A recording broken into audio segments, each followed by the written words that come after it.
Bismillahirrahmanirrahim. Alhamdulillah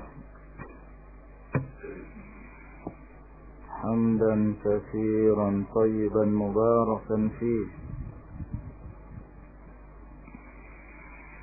kama yuhibbu rabbuna wa yardah.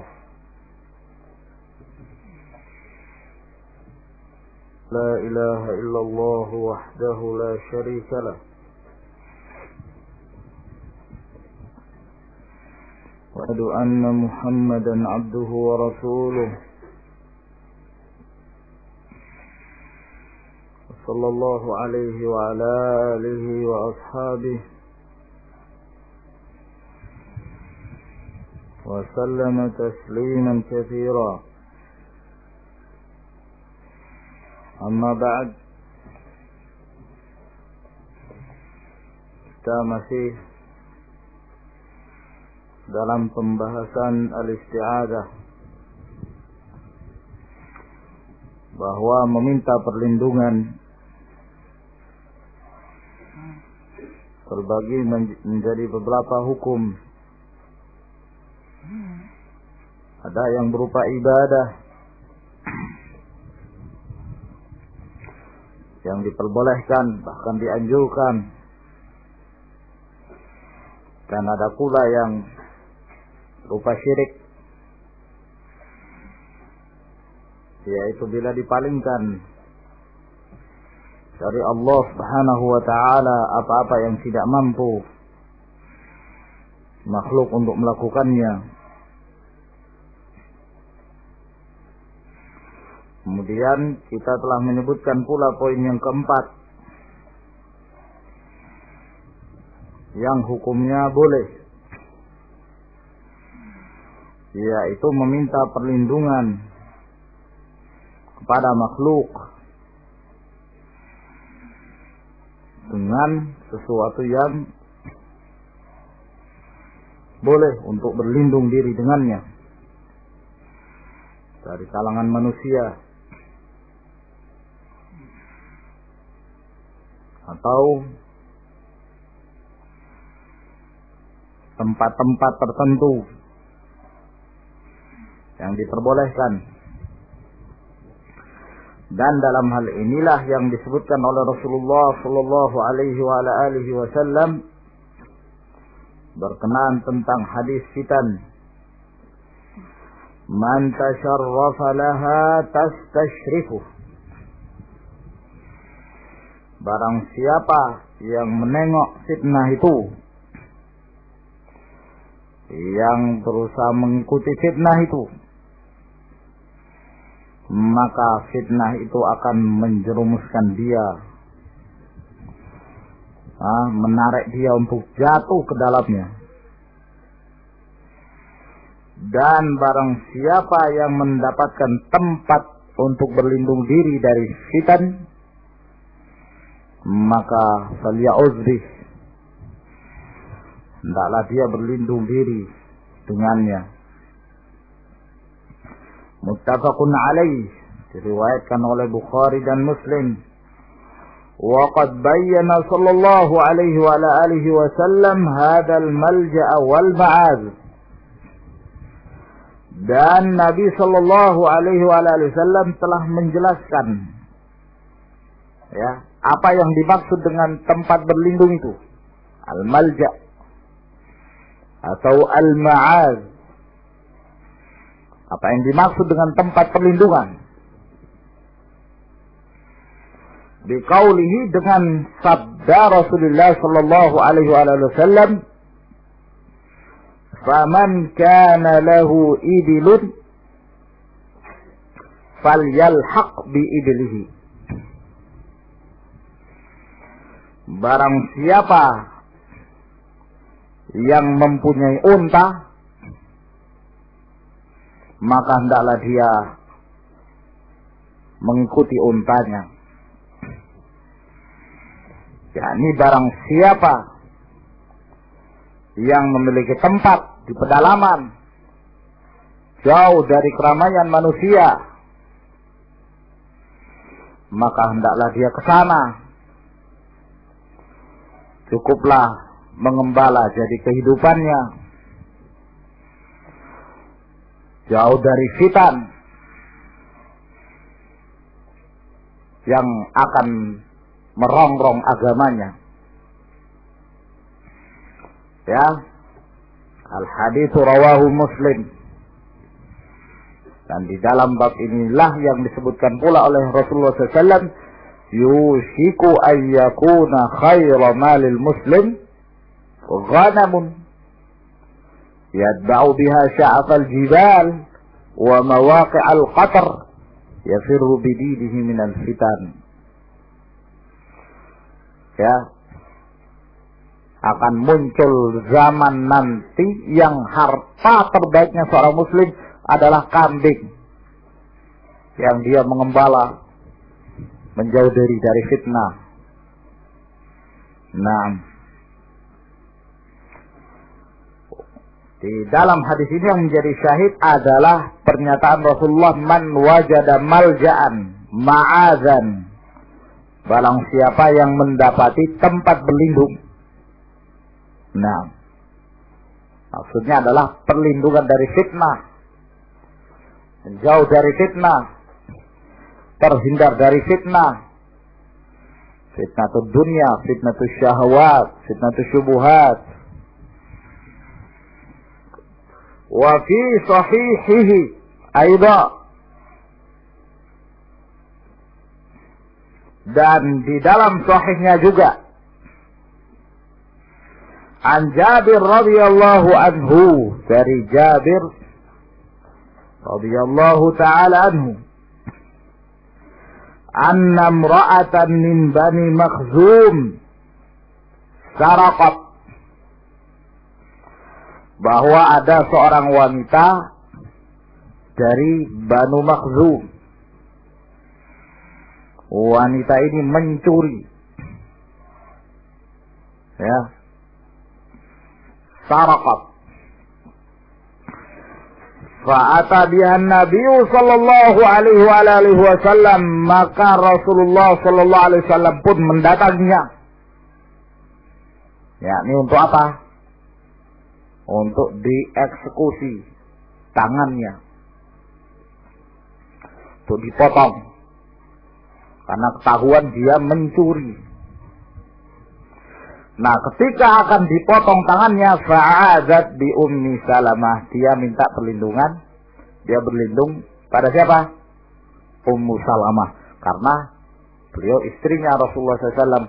Mungkin saja kalau dia berlindung pada Ummu Salamah, maka mungkin Rasulullah tidak jadi, karena yang melindungi adalah istrinya.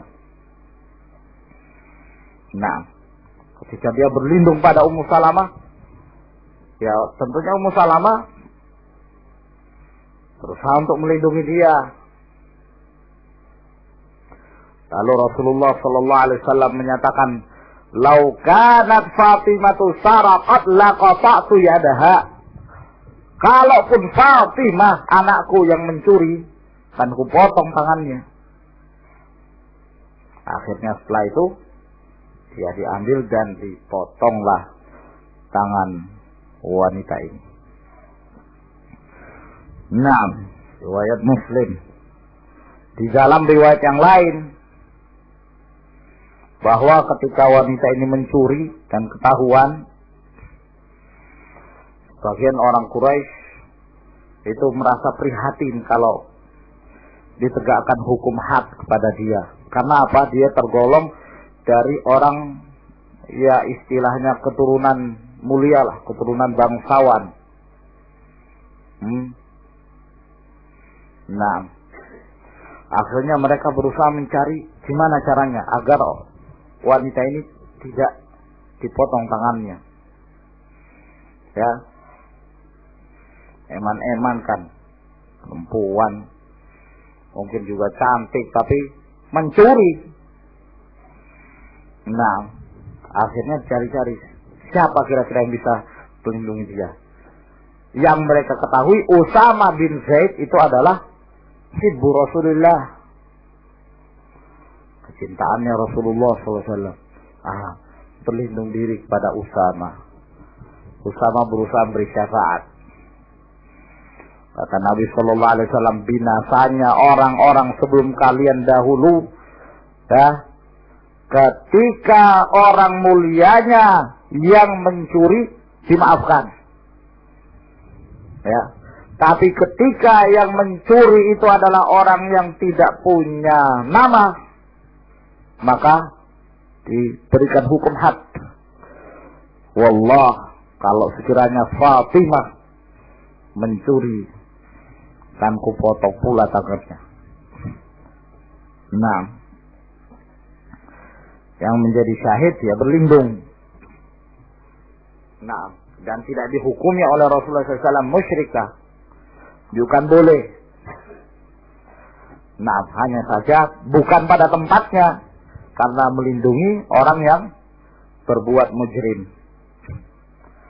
Nah, yang mestinya diberikan hukum had. Al-hadis. Wa fi sahihihi aidha, juga di dalam Sahih Muslim, an Ummi Salamah radhiyallahu anha, dari Ummu Salamah radhiyallahu anha an Nabi sallallahu alaihi wa ala alihi wasallam, dari Nabi sallallahu alaihi wa ala alihi wasallam, qala, bahwa beliau bersabda, ya'udhu 'aidun bil baiti, bahwa berlindung seseorang, berlindung dengan Ka'bah. Dia berlindung di Ka'bah agar selamat dari kejaran pasukan. Fayub'atsu ilaihi ba'sun, maka ada suatu pasukan yang dikirim kepadanya. Nah, ini untuk dibunuh orang ini. Orang ini berlindung diri di Ka'bah, tempat haram, tempat yang mulia. Maka dikirim padanya pasukan. Nah, ya, kesempurnaan hadisnya bahwa ketika dikirim pada pasukan, pasukan ini sampai di tanah yang lapang, kayak padang pasir begitu, khusifa bihim, maka mereka ditenggelamkan oleh Allah Subhanahu wa taala dalam tanah. Dibinasakan mereka. Nah, ya, di sini menunjukkan boleh orang itu berlindung diri di Ka'bah apabila dikejar oleh suatu pasukan misalnya yang akan membunuh dia. Nah, boleh. Nah, ini hadis sahih. Ya, syahid ya'udhu 'aidun bil bait, seorang berlindung diri Ka'bah. Walakin akan tetapi ini ista'adha min syarri zalim, apabila dia meminta perlindungan dari kejahatan orang yang zalim, wajib iwa'uhu, maka wajib untuk dilindungi, ya, dari kejahatan seorang zalim, atau orang yang mengejar dia dalam keadaan dia tidak bersalah. Nah, dizalimi, kita wajib memberikan perlindungan padanya. Wa i'adatuhu biqadril imkan, dan memberikan perlindungan padanya, ya, sesuai dengan kemampuannya. Wa in ista'adha liyatawassala ila fi'li mahdzuri, awil harabu min wajibin,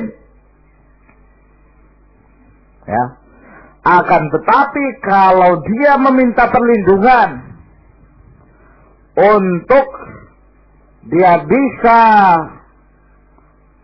mendapatkan atau dia bisa sampai kepada perbuatan yang diharamkan, perbuatan yang terlarang, berlindung diri dari kepolisian misalnya, agar bisa diteruskan praktek pelacuran, perjudian. Nah, berlindung diri. Awil harabu min wajibin, ataukah hendak lari dari kewajiban, menghindar dari kewajiban. Haruma iwa'u, haram hukumnya untuk melindungi dia. Nah, melindungi ahlul bid'ah dengan bid'ahnya.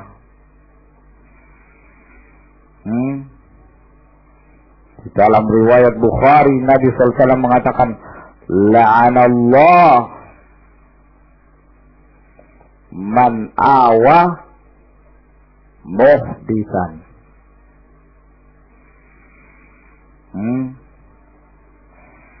Allah melaknat yang melindungi muhdis, yang melindungi penjahat,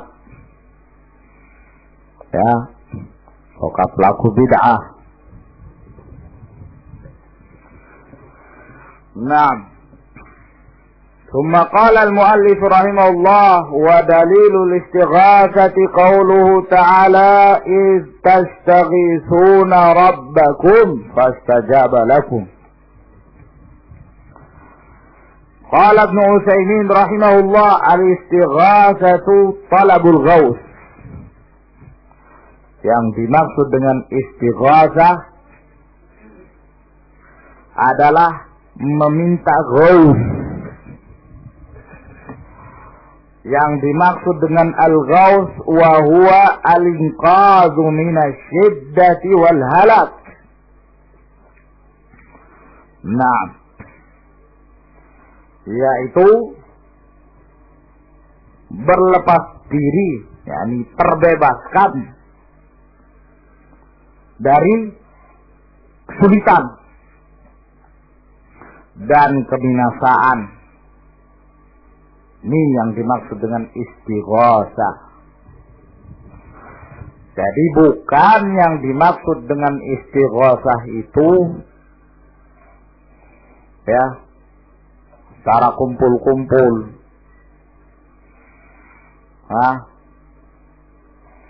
Istighatsah apa namanya, Puan? Istighatsah akbar, dalam rangka untuk menjegal dijatuhkannya presiden misalnya. Maka untuk menghindari itu istighatsah. Cara istighatsahnya apa? Berkumpul. Kemudian amalannya kayak apa? Zikir. Zikir bareng-bareng. Sapa. Bukan itu istighatsah.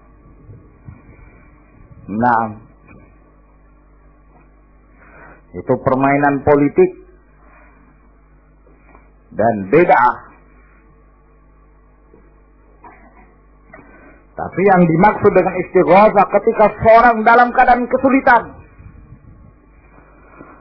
dalam keadaan kesempitan, ketika mereka terongrong mara bahaya, minta tolong kepada Allah Subhanahu wa ta'ala. Karena seluruhnya adalah milik Allah. Bagaimanapun kekuatan manusia, tapi kalau Allah Subhanahu wa ta'ala menghendaki lain, la haula wa la quwata illa billah.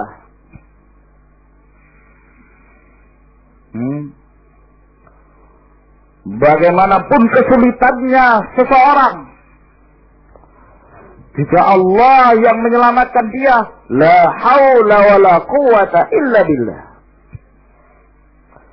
Yansurkumullah fala ghaliba lakum wa iyakhzulkum faman dzalladzi yansurukum min ba'dihi. Jika Allah yang memberikan pertolongan kepada kalian,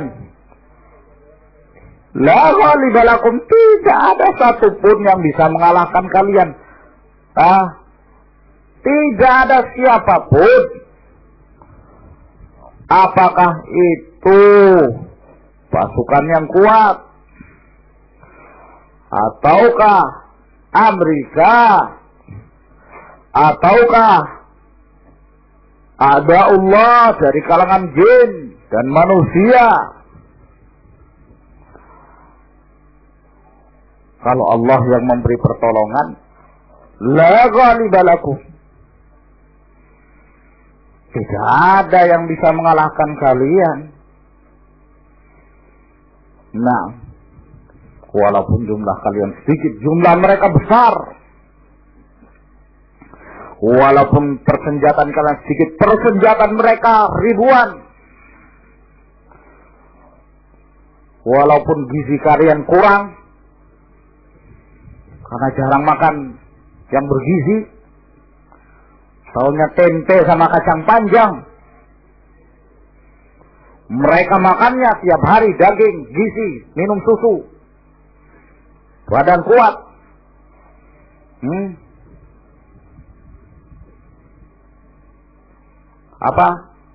Badan besi, urat kawat. Walaupun badan mereka besi, urat mereka dari kawat. Kalau Allah memberi pertolongan, la ghaliba lakum. Naam. Wa iyakhzulkum, tapi kalau Allah yang menghinakan, siapa yang bisa memberi pertolongan? Nah, wa huwa aqsamun, dan ini terbagi jadi beberapa jenis istighatsah itu. Al-awwalu al-istighatsatu billahi azza wa jalla. Istighatsah pada Allah subhanahu wa ta'ala. Wa hadha min afdalil a'mal, dan ini termasuk amalan yang paling afdal, paling utama, ya. Di saat itulah seorang muslim diuji, dan di saat itulah seorang muslim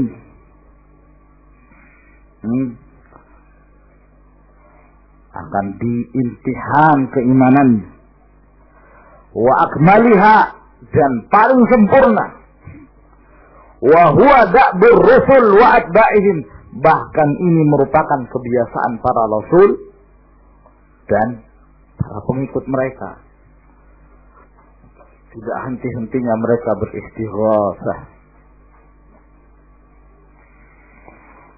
Am hasibtum an tadkhulul jannata walamma ya'tikum mathalul ladzina khalau min qablikum massathumul ba'sa'u wad-dharra'u wa zulzilu hatta yaqula ar-rasul wal ladzina amanu ma'ahu mata nasrullah. Nah, mereka sudah ditimpa kesulitan, kemudaratan. Nah, dalam kepepet mereka terus minta pertolongan kepada Allah Subhanahu wa taala. Sampai akhirnya Allah menyatakan, ala inna nasrallahi qarib. Ketahuilah pertolongan Allah itu dekat. Nah, dan ini pula yang diamalkan oleh Rasulullah sallallahu alaihi wasallam. Dan itulah yang beliau jadikan sebagai dalil tentang istighatsah. istastaghithuna rabbakum fastajaba lakum. Jika kalian beristighatsah kepada Rabb kalian, maka Allah akan mengabulkan permintaan kalian. Nah, maka ikhwan fillah azakumullah, dalam kondisi-kondisi demikian jangan putus hubungan dengan Allah Subhanahu wa ta'ala. Sampai dalam kondisi panik sekalipun, ya, di saat-saat seperti itulah semakin butuh kita untuk menyambung, ya, menghubungkan diri kita dengan Allah Subhanahu wa ta'ala yang mengatur alam. Nah, wallahu a'lamu bis-shawab.